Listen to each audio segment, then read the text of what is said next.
اہم خبر دیں آپ کو، کراچی میں انٹر کے سالانہ امتحانات سے متعلق بڑا فیصلہ کر لیا گیا۔ ممکنہ ہیٹ ویو کے خدشے کے پیش نظر میٹرک امتحانات ملتوی ہونے کے بعد اب انٹرمیڈیٹ امتحانات کی نئی تاریخ کا اعلان کر دیا گیا۔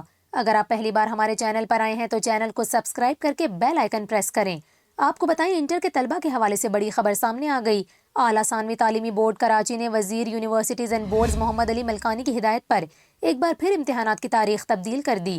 چیئرمین انٹر بورڈ نے بتایا کہ 28 مئی سے انٹر امتحانات کا انعقاد ممکن نہیں۔ انہوں نے کہا کہ شدید گرم موسم کی وجہ سے میٹرک امتحانات ملتوی کیے گئے۔ میٹرک کے ملتوی شدہ پرچے 28 مئی سے ان مراکز میں لیے جائیں گے جہاں انٹر کے امتحانات ہونے تھے، جس کے باعث 21 سینٹرز میں بیک وقت دونوں بورڈز کے امتحانات کا انعقاد ممکن نہیں تھا۔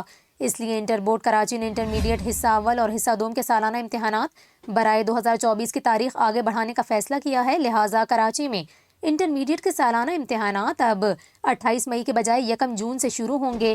نئی تاریخوں کے مطابق انٹرمیڈیٹ حصہ اول حصہ دوم کے science, pre medical, pre engineering science, general اور دیگر گروپس کے امتحانات 1 جون 2024 سے شروع ہوں گے۔ تاہم امتحانات کے نئے شیڈول کا اعلان جلد کر دیا جائے گا۔